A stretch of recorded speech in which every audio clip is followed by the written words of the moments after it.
Orang itu menjadi kikir itu karena nganggap hidup itu lama dan uang itu penting.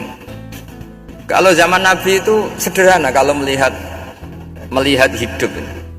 Pernah suatu saat Nabi itu punya jatah makan karena Nabi itu hidupnya juga pas-pasan. Jadi Nabi itu unik. Beliau di satu sisi kaya raya, bisa ngrumat Abu Hurairah, Ammar, Suhaib. Ashabu Sufa itu dirawat Nabi semua. Itu kan kaya, bisa ngerawat sekian orang. Tapi di sisi yang lain untuk pribadinya beliau miskin. Kadang nggak bisa makan hari itu. Tapi di saat yang sama bisa merawat ahlus sufa. Jadi keliru kalau orang hanya cerita Nabi itu miskin, untuk makan dirinya aja susah. Itu keliru. Kelirunya kalau tidak diteruskan, tapi Nabi mampu menghidupi ahlis sufa.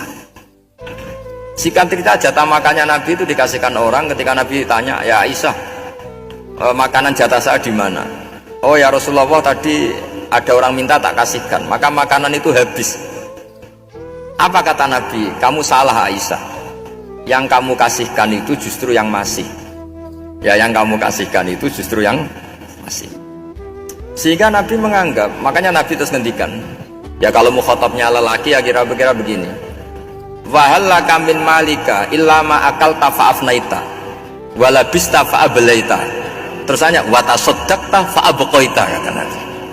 Harta kamu ya kamu makan kemudian ke WC jadi kotoran, atau punya pakaian mewah nanti rusak.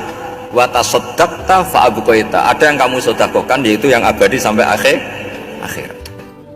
Sehingga banyak pengusaha yang mencintai saya setelah tak ajari hadis itu, misalnya punya uang 1 miliar karena dia spekulan atau pedagang rawan bangkrut, disedekahkan ke masjid 50 juta, yaitu yang abadi. Jadi kalau suatu saat bangkrut dia masih punya uang 50 juta di akhirat. Jadi Nabi itu mengajari sedekah itu apa? Ya sedekah itu pengabadian uang. Kalau kita kan enggak, bilang sedekah itu nguras uang. Itu pikirannya setan dan pikirannya orang Islam. Itu cara berpikir setan, bukan cara berpikir umat apa? Sehingga Sayyid Ali Zainal Abidin itu kalau ada orang minta, kemudian beliau ngasih, itu beliau bilang gini, marhaban biman hamala zadi ilal akhirah. Matur nuwun nggih jenengan sing beto sangu kula nate. Jadi dianggap teller saja. Orang yang minta uang beliau itu dianggap tukang nyatet bank ini. Karena sudah ditabungkan, ya sudah. Kalau kita kan enggak, wah pengemis tuh ganggu gini-gini. Kecuali pengemis profesi ya mungkin kita agak-agak enak. Pada zaman akhir tuh ada pengemis apa? Profesi, jadi repot tuh.